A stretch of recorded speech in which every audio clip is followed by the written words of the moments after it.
दोस्तों, भारत ने ऑपरेशन सिंदूर लॉन्च किया और जिस समय मैं लेक्चर को रिकॉर्ड कर रहा हूं उस समय ऑपरेशन सिंदूर 2.0 भी लॉन्च हो चुका है। मतलब हमने एक के बाद में एक ऑपरेशन को लॉन्च कर दिया है। लाहौर के अंदर जिस तरीके से हमले किए गए हैं, पाकिस्तान को ये लग रहा है कि यार ये तो कुछ भी नहीं है, यहां पे तो कोई बम फटा होगा, कोई सूतली बम, दिवाली का बम फटा होगा। लेकिन बाद में पता चला कि एक के बाद अटैक जो है वो लाहौर के अंदर हो चुके हैं। तो हमने ऑपरेशन सिंदूर 2.0 लॉन्च कर दिया है। बात यह है, कंसर्न यह है कि पाकिस्तान आज भारत के ऊपर अटैक करता है, रिटालिएट करता है, तो क्या उसमें चाइना की जरूरत पड़ेगी? विदाउट चाइना पाकिस्तान ऐसा कर सकता है? सोच कर देखिए, नहीं कर पाएगा वो ऐसा। क्यों? आज पाकिस्तान के अंदर जितना भी हथियार और असला सप्लाई होता है वो सारा का सारा 60% आता है चाइना से। लेकिन चाइना के हथियारों को क्या जंग लग चुकी है? रिसेंटली HQ, अभी जो एयर डिफेंस सिस्टम पाकिस्तान ने चाइना से इंपोर्ट करके लगाया हुआ था, उसने काम करना बंद कर दिया। भारत ने जैसे ही ऑपरेशन सिंदूर को लॉन्च किया, रात को 1:40 पर, उस समय जो मिसाइलें दागी थी 9 ठिकानों पर, तो पाकिस्तान का एयर डिफेंस सिस्टम फेल हो गया। तो चाइना का जो कॉपी पेस्ट मटेरियल था वो कहीं ना कहीं अब फेल होता हुआ दिखाई दे रहा है। पाकिस्तान को चिंता ये इस बात की हो रही है कि अभी तो ये एयर डिफेंस सिस्टम फेल हुआ है, आगे जाकर ऐसे कौन कौन से इक्विपमेंट है जो कि फेल हो सकते हैं। आज हम लोग बात करने वाले हैं कि भारत ने जब ऑपरेशन सिंदूर को लॉन्च किया है तो भारत ने किस तरीके के हथियारों को इस्तेमाल किया, कहां से हमने उन हथियारों को लिया है, कितने विदेशी हैं, कितने स्वदेशी हैं, इसके बारे में हम लोग विस्तार से बात करेंगे। और एक हमारा हथियार जो है, जो कि हमने फ्रांस से लिया है, बड़ा जबरदस्त है। पाकिस्तान ये दावा कर रहा है कि भारत के भी हमने 3 राफेल जो है वो गिराए हैं। मैं पूछना चाहूंगा, राफेल की कभी शकल सूरत है पाकिस्तान ने देखी है? क्या पाकिस्तान ने देखा है राफेल होता कैसा है? आज जिन मिग को वो गिराने की बात कर रहा है कि हमने मिग गिरा दिए हैं, तो पाकिस्तान का जो मीडिया है, अब उनसे पूछा कि आपने जो है वो शहबाज शरीफ से कि कहां पर आपके पास में प्रूफ है? बोलो सोशल मीडिया प्रूफ है। अच्छा, बहुत अच्छी बात है, सोशल मीडिया आज पाकिस्तान का प्रूफ बन चुका है। तो देखिए पाकिस्तान किस राह पर जा रहा है। तो बात करते हैं कि विदाउट चाइना क्या पाकिस्तान ऑपरेशन सिंदूर का जवाब दे सकता है? थोड़ा सा हम लोग बैकग्राउंड के ऊपर चलते हैं। Operation Sindoor have Chinese air defence system failed Pakistan yet again. वापस से क्या फेल हो चुका है? बहावलपुर के अंदर जो एयर डिफेंस सिस्टम पाकिस्तान के तैनात हुए थे, चाइना के द्वारा इंपोर्ट किया गया था, चाइना ने भेजा था पाकिस्तान के अंदर, लेकिन वो पूरी तरीके से फेल दिखाई दिए। विस्तार से बात करेंगे।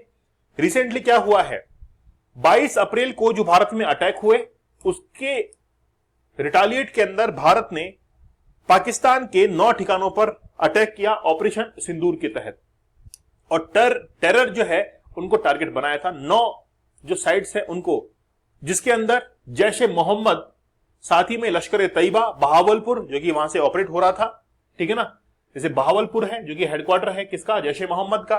लश्कर ए तैयबा के लिए मुरीद के, वेरी इंपॉर्टेंट, ये बहुत इंपॉर्टेंट साइट थी। India's response came in the aftermath of 22 अप्रैल। 22 अप्रैल को जो कुछ भी हुआ उसके एवज के अंदर हमने ये बदला लिया है। तो 9 ठिकानों के ऊपर, तो पीओके में लगभग 4 जो है वो हमने किए और बाकी 5 जो है वो पाकिस्तान के अंदर हमने किए हैं। इसमें से बहावलपुर और मुरीद के, ये दोनों हमारे लिए इंपॉर्टेंट है। मसूद अजहर जो कि मुरीद के अंदर था और बहावलपुर के अंदर हाफिज सईद के आतंकी ठिकानों को हमने निशाना बनाया है। लाहौर को हमने अब जो है सेकंड टारगेट चुन लिया है ऑपरेशन 2.0 के तहत, और वहां पर बमबारी जो है हम लोग देख रहे हैं। ये ऑपरेशन से पहले की तस्वीरें हैं जहां पर आप लोग एस्टेब्लिशमेंट देख रहे हैं, जहां पर पाकिस्तानी कॉलोनीज को देख रहे हैं, लेकिन बाद में बिल्कुल सफाया यहां पर हो चुका है। आप देखिए कितना अच्छे से यहां पर बनाया हुआ है। और ये जो एरिया देख रहे हैं, यहां से हथियार जो है वो लश्कर तैयबा के सप्लाई होते थे, उसको पूरी तरीके से तबाह कर दिया है। 24 मिसाइलें हमने दागी, एक के बाद एक दागी, और इस तरीके से पहले और बाद की तस्वीरें आप लोग देख सकते हैं। थोड़ा सा विस्तार में बात करते हैं। How India destroyed Pakistan PoK terror camps. Bharat ने किस तरीके से पाकिस्तान के टेरर कैंप को उड़ाया है। कौन कौन से हथियार हमने इस्तेमाल किए? पहला है scalp cruise missile. Scalp cruise missile को स्ट्रॉम बॉम्ब भी हम लोग कहते हैं, सब धुआं धुआं करने के काम में आता है ये स्कैल्प क्रूज मिसाइल। इसको हमने कहां से लिया है? फ्रांस से ही लिया है। तो जहां से हमने राफेल लिया है, राफेल के अंदर ही स्कैल्प क्रूज मिसाइल जो है वो लगती है। अब बात यह है कि पाकिस्तान के एयर डिफेंस सिस्टम ने क्या इसको डिटेक्ट नहीं किया। वो कोशिश तो खूब कर रहा था रडार, लेकिन डिटेक्ट जो है वो नहीं कर पाया, क्योंकि ये जो स्कैल्प मिसाइल है इसकी डिजाइन ही कुछ इस तरीके से है, जब रडार की वेव्स इसके ऊपर गिरती हैं तो इसमें देखिए, आप ध्यान से देखेंगे तो कोई भी शार्प एज आपको दिखाई नहीं दे रहा है, कोई तीखी जो है सतह इसके अंदर नहीं है, सारी सतह जो है वो राउंड शेप के अंदर है। इसीलिए अगर कोई भी रडार की किरणें इसके ऊपर आकर गिरती हैं, वेव्स आकर गिरती हैं, तो वो क्या कर देता है, दूसरी डायरेक्शन के अंदर चला जाता है। तो रडार कैसे काम करता है पहले वो समझना पड़ेगा। आपने चमगादड़ को उड़ते हुए देखा है। चमगादड़ जब उड़ता है रात को तो चमगादड़ अपने मुंह से जो वेव्स हैं उनको छोड़ता है। अगर वो वेव्स टकराकर वापस आ रही हैं तो चमगादड़ को यह पता लग जाता है कि आगे कोई ऑब्जेक्ट है, और वो कितना दूरी पर है वो डिपेंड करता है कि द वेलोसिटी ऑफ ट्रेवल। जितना जल्दी साउंड लौट कर आएगा इसका मतलब है कि ऑब्जेक्ट नजदीक है, और देर से लौट कर आएगा इसका मतलब है ऑब्जेक्ट दूर है। तो यहां पर भी कुछ ऐसा ही काम होता है। तो रडार जो है वो इस तरीके से पकड़ता है कि यहां से अगर टकरा के आया है तो इसका मतलब है कि यहां पर कोई मिसाइल है, लेकिन वो टकरा कर किसी और डायरेक्शन के अंदर लौट जाए तो फिर क्या हो, डिटेक्ट नहीं कर पाएंगे। तो स्कैल्प के अंदर यही जो है क्रूज मिसाइल में ये विशेष बात है। दूसरा हमने इस्तेमाल किया हैमर को। ये प्रिसाइज गाइडेड बॉम्ब है, इसको हम लोग एयरक्राफ्ट से छोड़ते हैं। ये देखिए बॉम्ब यहां पर आप लोग देख सकते हैं, और एक्चुअली में क्या है, ये टारगेट का पीछा करता है। 50 से 70 किलोमीटर के एरिया के अंदर अगर टारगेट मूव भी कर रहा है, मूवेबल टारगेट है, तो भी उसको हिट कर देता है जाकर। तो ये जो हैमर है, प्रिसाइज गाइडेड बॉम्ब जो है, ये हमने यूज किया। फिर देखिए म्यूशंस जो है वो हमने यूज किए, जिसको हम लोग कहते हैं कि ये बेसिकली ड्रोन्स होते हैं। यहां पर देखिए ये ड्रोन है, ठीक है। इस ड्रोन का इस्तेमाल हमने किया है पाकिस्तान के 9 ठिकानों को उड़ाने के अंदर। तो तीन जो इक्विपमेंट है वो बहुत महत्वपूर्ण है। स्कैल्प है, हैमर है, और ड्रोन्स हमारे पास में है। पाकिस्तान ने कहा कि हमने राफेल गिराया, हमने मिग गिराया, और हमने हेरॉन जो कि हमने इजराइल से लिया था उसको गिराया, लेकिन हेरॉन को हम लोग यूज नहीं ले रहे हैं, है ना। तो यहां पर आप लोग देख सकते हैं कि ड्रोन का इस्तेमाल हमने किया। अब बात यह है कि पाकिस्तान ने जिन एयर डिफेंस सिस्टम को यूज किया उसका नाम था HQ-9 और LY-80, जिसको HQ-16 भी हम लोग कहते हैं। एयर डिफेंस सिस्टम यूज में लिया गया, लेकिन ये फेल हो गया। ये फेल क्यों हुआ, क्योंकि ये कॉपी पेस्ट मटेरियल था। ये कैसा था, कॉपी पेस्ट मटेरियल था। और कॉपी पेस्ट किसका किया, रशिया का किया। रशिया के पास में ऐसा क्या था, S-300 एयर डिफेंस सिस्टम, जो कि भारत के पास में भी है, और भारत ने पाकिस्तान और चाइना की सीमा पर ऑलरेडी इसको तैनात कर रखा है। अब बात यह है कि पाकिस्तान की तरफ से जो आज जम्मू एंड कश्मीर के अंदर अटैक हुआ है, तो क्या हमारा एयर डिफेंस सिस्टम भी इसको रोक नहीं पाया। एक्चुअली में क्या है कि हमने एयर डिफेंस सिस्टम का यूज ही नहीं किया उस समय।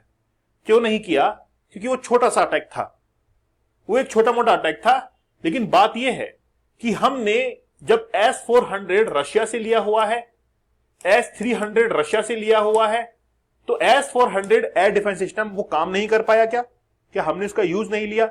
एक्चुअली में जहां पर S-400 तैनात था वहां पर हमला नहीं हुआ। तो पाकिस्तान ने जो है वो, पाकिस्तान के हमले से भारत के भी 15 लोग जो है वो मारे गए। अब चलते हैं हम लोग कि आखिरकार पाकिस्तान की इकोनॉमी इससे कैसे डाउनफॉल पर जा रही है, क्या उसको चाइना का साथ लेना जरूरी है। तो देखिए पाकिस्तान को चाइना का साथ लेना ही पड़ेगा। जिस समय पहलगाम का अटैक हुआ तब से लेकर 30 अप्रैल तक पाकिस्तान का जो शेयर मार्केट था वो 6 से 8% तक डाउन चला गया, जिसके अभी भी कोई अते पते नहीं है।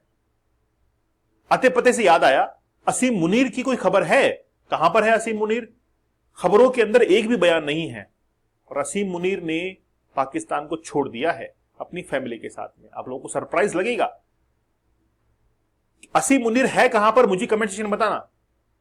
असीम मुनीर कहां पर है कमेंट सेक्शन में मुझे जरूर बताना, क्योंकि पिछले 4-5 दिन से उसकी कोई न्यूज नहीं है। वो है कहां पर कोई पता नहीं है कि कहां गया, वो जिंदा है कि मर गया। पहले तो बहुत स्टेटमेंट आ रहे थे उसके, है ना।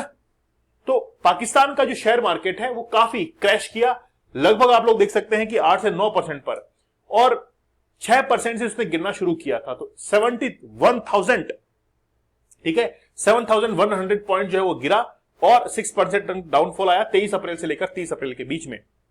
क्योंकि इंडिया और पाकिस्तान का, अब पाकिस्तान का तो यही है कि जैसे कुछ हो तो पाकिस्तान का शेयर मार्केट नीचे आता है। अब बात है CPEC की, चाइना पाकिस्तान इकोनॉमिक कॉरिडोर। तो चाइना पाकिस्तान इकोनॉमिक कॉरिडोर जो कि काशगढ़ से लेकर बना हुआ है ग्वादर पोर्ट तक, अब इसके अंदर पैसा किसका है? चाइना का है। अब चाइना को यह लगने लगेगा कि पाकिस्तान के ऊपर अटैक हुआ है तो क्यों हम लोग हमारा पैसा बर्बाद करें। $43 बिलियन, कितना पैसा खर्च हुआ है? $43 बिलियन जो पैसा है वो अब तक इसके अंदर खर्च हो चुका है, इतना टारगेटेड खर्च हो चुका है। तो चाइना ही सोचेगा कि क्यों हम लोग पैसा बर्बाद करें, क्योंकि हो सकता है कि पाकिस्तान सुपुर्द खाक हो जाए। तो अब पाकिस्तान जो है वो चाइना के ऊपर डिपेंड है, क्योंकि चाइना ने ऑलरेडी पैसा काफी खर्च कर दिया है। अब पाकिस्तान ने बहुत पैसा जुटाया आईएमएफ से, लेकिन अब वो चाइना के ऊपर डिपेंड है कि चाइना से एक तो हथियार लेगा और दूसरा ये ऐसे प्रोजेक्ट जो है वो चाइना की पाकिस्तान की हेल्प करेंगे, लेकिन चाइना आगे नहीं आने वाला है, तो बिना चाइना की हेल्प के वो सीपीसी को पूरा नहीं कर पाएगा। फिर हम लोग बात करते हैं कि रिसेंटली क्या हुआ था। अभी 2 वीक पहले ही पाकिस्तान ने रिसीव की थी second Hangor class submarine from China, an advanced vessel. ये डीजल इलेक्ट्रिक एक सबमरीन है जिसको हाल ही में पाकिस्तान ने कमीशन किया है, अपने बेड़े के अंदर शामिल किया है, जिसमें वेपन, सेंसर्स वगैरह सब कुछ है। This transfer is more than just a routine arm deal. ये रूटीन आर्म डील थी क्योंकि पहलगाम अटैक से पहले ही पाकिस्तान के पास में पहुंच चुका था। अब देखिए वो चाहता है कि अरेबियन सी और इंडियन ओशियन के अंदर पाकिस्तान जो है और मजबूत हो सके।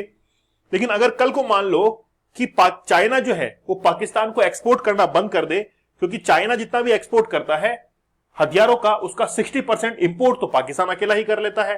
तो over the past 5 years Pakistan has absorbed 63% of China's global arm export. तो पूरे विश्व के अंदर चाइना जो एक्सपोर्ट करता है उसका 63% कौन इंपोर्ट कर लेता है? पाकिस्तान इंपोर्ट कर लेता है, जिसकी कीमत 45,300 करोड़ रुपए है, जिसके अंदर लॉन्ग रेंज ड्रोन शामिल है, 058 गाइडेड मिसाइल फ्रिगेट्स शामिल है, VT4 बैटल टैंक शामिल है, J-10CE फाइटर जेट शामिल है। ये सब चाइना ने पाकिस्तान को दिए हैं। ठीक है, अब बिना चाइना के क्या पाकिस्तान लड़ सकता है? पॉसिबल ही नहीं है। तो आज पाकिस्तान पूरा का पूरा चाइना के ऊपर डिपेंड है। आज चाइना ने किस तरीके से इस हमले को बताया है? चाइना ने कहा है कि आतंकवाद के खिलाफ चाइना भी लड़ेगा, लेकिन कोई भी स्ट्रॉन्ग वर्ड का यूज लेने से चाइना बचा हुआ है, क्योंकि चाइना को यह पता है कि जो पाकिस्तान के ऊपर अटैक कर सकता है वो चाइना को कभी भी जो है सबक सिखा सकता है। अच्छा, आप लोग मुझे एक चीज बताइए, हम लोग पीओके के बारे में बहुत बात करते हैं, हम लोग अक्साई चीन के बारे में क्यों नहीं बात नहीं करते हैं? अक्साई चीन वो भी तो भारत का हिस्सा है। 1962 के अंदर वो चाइना ने उसके ऊपर अपना एनक्रोचमेंट किया। तो क्या अभी वो वक्त है कि हम लोग पीओके को लेने के बाद क्यों ना अब अक्साई चीन को ले? आपका क्या विचार है? मुझे आप लोग कमेंट सेक्शन में बताना। अक्साई चीन को भूलना नहीं चाहिए। हम लोग पीओके को हमेशा याद रखते हैं, लेकिन अक्साई चीन को भी हम लोग को याद रखना चाहिए। ठीक है, तो आप लोग मुझे कमेंट सेक्शन में बताना कि आखिरकार हम लोग अक्साई चीन को भूल क्यों रहे हैं। 75 डेज का हार्ड चैलेंज ये आपके इसलिए है क्योंकि आपका कंसंट्रेशन और फोकस काफी लो हो चुका है। मैं चाहता हूं कि आप लोग 75 टेक्निक्स का इस्तेमाल करें और पोर्नोग्राफी के एडिक्शन से बाहर निकले। इसमें 75 चैलेंजेस मैंने बताए हैं और साथ ही के अंदर आपको ये ज्वाइन जरूर करना है ताकि आप लोग इस एडिक्शन से बाहर निकले, ताकि जीवन में सफल हो सके आप। टेलीग्राम चैनल है दीपक इंद्रा ऑफिशियल, और दीपक इंद्रा ऑफिशियल आप लोग इंस्टाग्राम पर मुझे फॉलो कर लीजिए। यहां पर जो है टेलीग्राम पर ज्वाइन जरूर कीजिएगा। मैं आपके लिए क्विज रखूंगा, यहां पर लेक्चर की पीडीएफ और कुछ इंपॉर्टेंट क्वेश्चंस मैं आप लोग को यहां पर पूछने वाला हूं, तो जरूर ज्वाइन कर लीजिएगा। मिलते हैं आप लोगों से अगले सेशन के अंदर, तब तक धन्यवाद, थैंक यू, जय हिंद।